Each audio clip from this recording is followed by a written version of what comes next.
It's a little smoky in here. Do as I say, not as I do. This episode is brought to you by Saratoga Spring Water.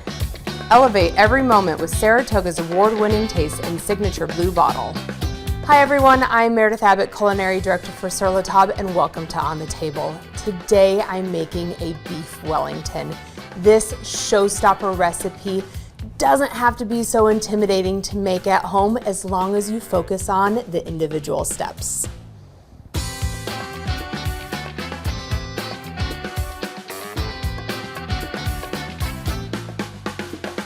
Step one is to season and sear the beef tenderloin. I have my tenderloin tied with some twine. You can ask your butcher to do this when you buy it. I'm going to preheat my large stainless steel skillet with medium-high heat. For this, I really like stainless steel or cast iron if you want something that's large, heavy gauge, and that has really nice even heat distribution. While this is preheating, I'm going to season my tenderloin. So pretty liberally from high up with salt, turning it on all sides, and now with black pepper all around. That's ready to go. I'm going to add some vegetable oil into my pan, just enough to give a thin film. So tongs, add into your pan, and you should hear a good sizzle, like that. You're gonna sear each side pretty hard. You want to develop a really nice golden brown crust before you turn it to the next side. We're not looking to cook our tenderloin all the way through during this step. We're just making that really nice dark golden crust. I can smell this beef tenderloin, so now I'm going to check it to see if it's ready to turn. Oh, yes, look at that. That is the color that you are looking for. So turn it to its next side.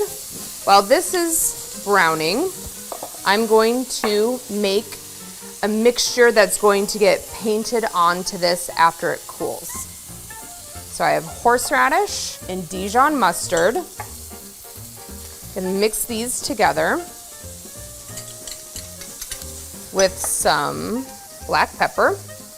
Lots of flavors being built here. Stir this together. And now this will get set aside for later use. It's also good to note that we're searing at a pretty high heat, so make sure to turn your hood vent on above your stove so you don't set your smoke alarm off. Lovely. Okay, last side. I've got a clean baking sheet that I've gone ahead and lined with parchment paper. I line everything with parchment paper because it helps speed up cleanup later.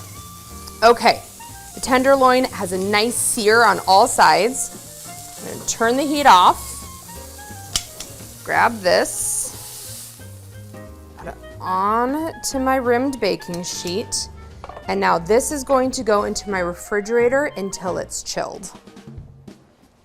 The next step is to prepare the mushroom Duxelles, which is finely chopped mushrooms that are cooked pretty heavily. So to do that, I start with some button mushrooms, and you want them to be pretty clean. So I love to take a stiff brush like this mushroom brush and just wipe off any soil and then trim off any hard edges of the stem. You can leave the stem on. Okay, and then to make fast work of this, I love to use a food processor with a large capacity like this one because I can process all of my mushrooms at once. Okay, get the lid on, and I'm going to pulse this because I want to chop it into small little pieces. I don't want to turn it into a paste. I see that a few pieces are stuck up onto the side, so I'm going to take a silicone spatula and scrape down the sides and pulse again.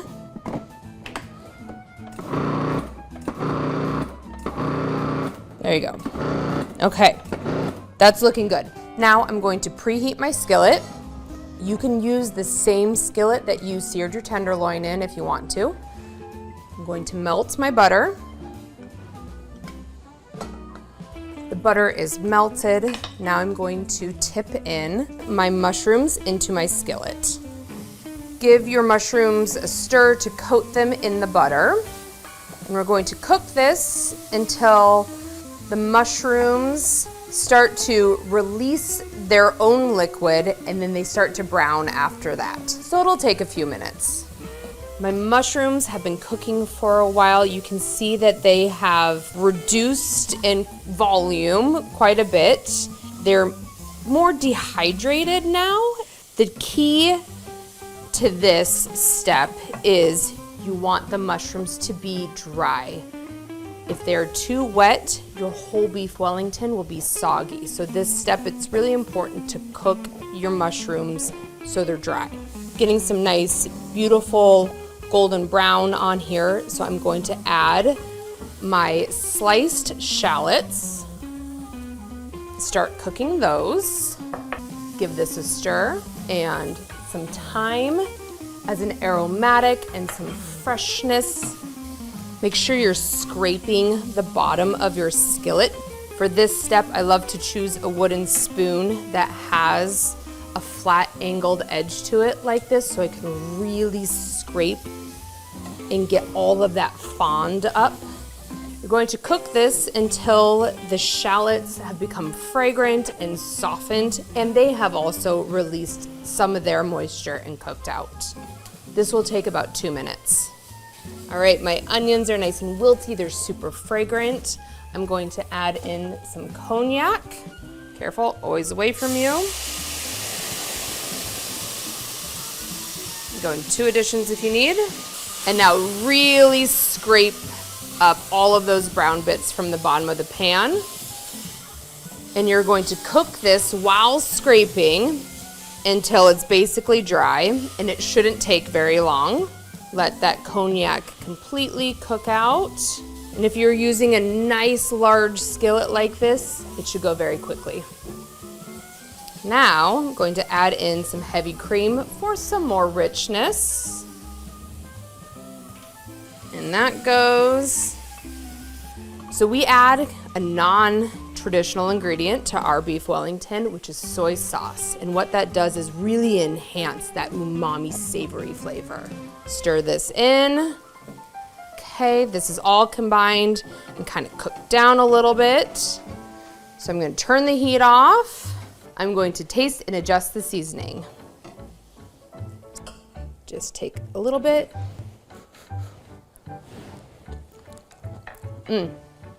There's really no seasoning in here to speak of, so I'm going to grab a pretty hefty pinch of salt and pepper.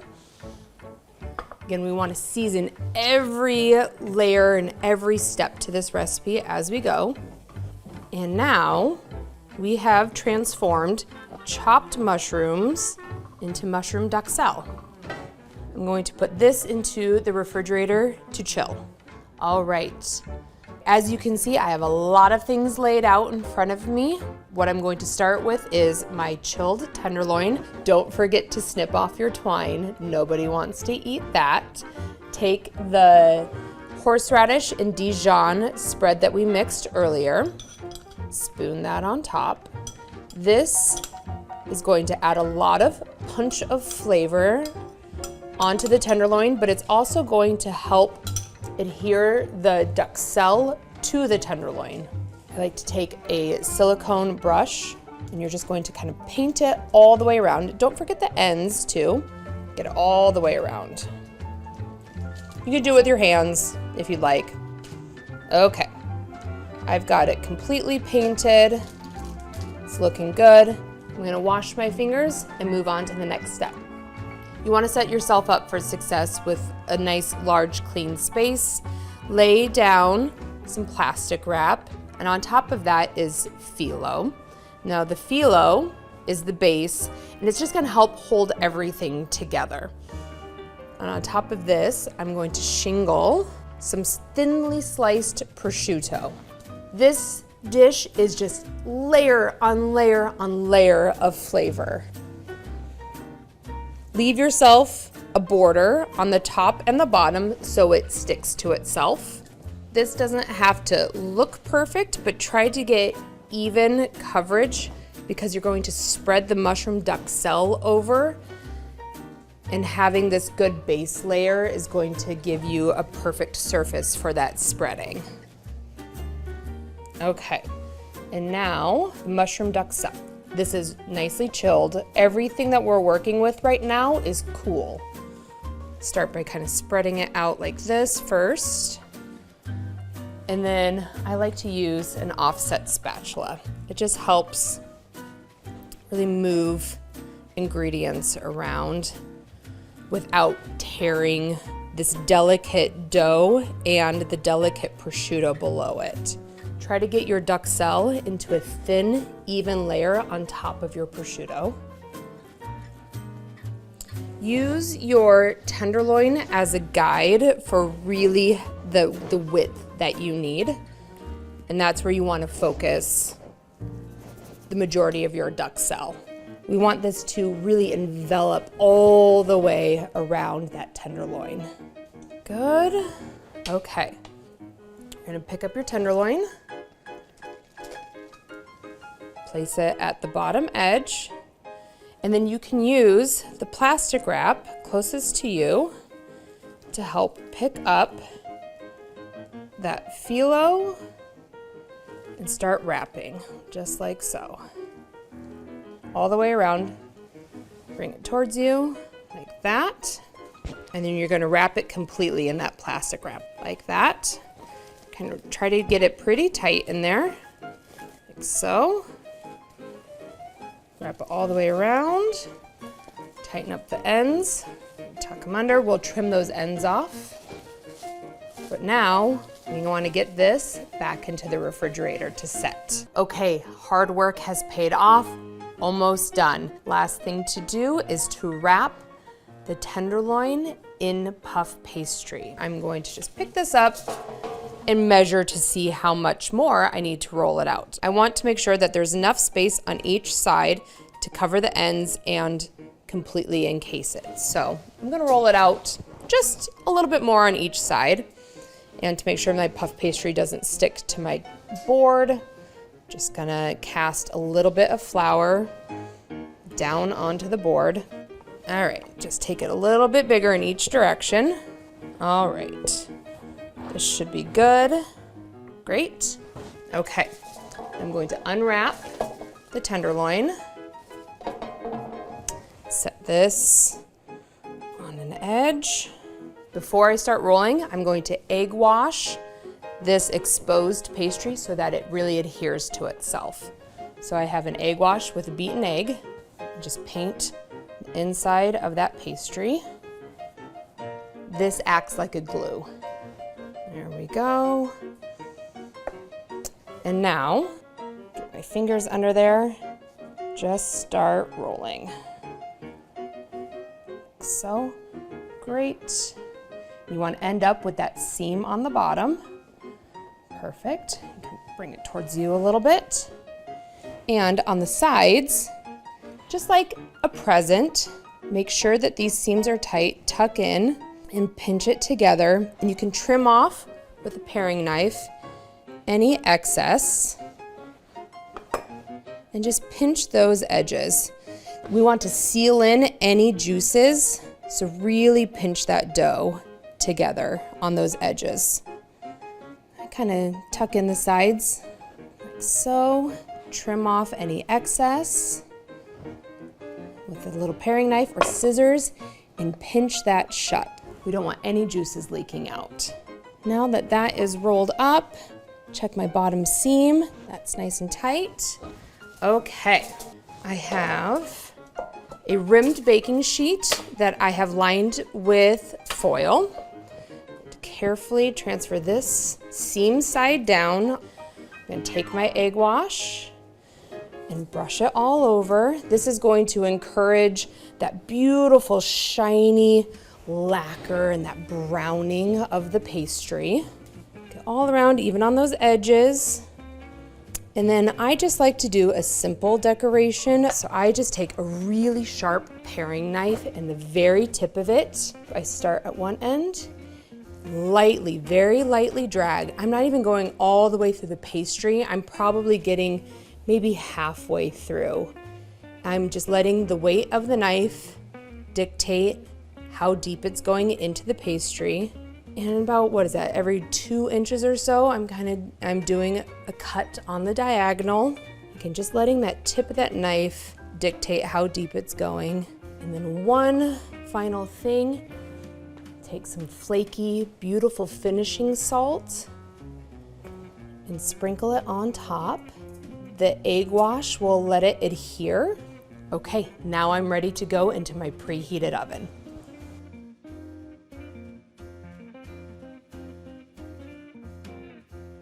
All right, I have been very patient and I have been letting this rest for about 15 minutes and now I'm ready to slice into it. First, I'm going to use a serrated or bread knife and that's going to help me get through this really nice crispy crust without kind of shattering it. I'm going to take nice, long, swooping cuts. It's also going to help me see where my tenderloin starts. That's all Duxelles. So now I'm gonna start back here, so I can get through some of that tenderloin. I'm going to keep slicing through this and I'm going to set it onto a beautiful platter because that's how I'm going to serve it for my guests. I've gone ahead and plattered the beef Wellington and gave myself a slice. Before I try it, I'm going to go ahead and garnish with a few chives because that's how I would serve it. And now I'm going to cut myself a little taste right off the end. Get myself a little bit of that pastry too.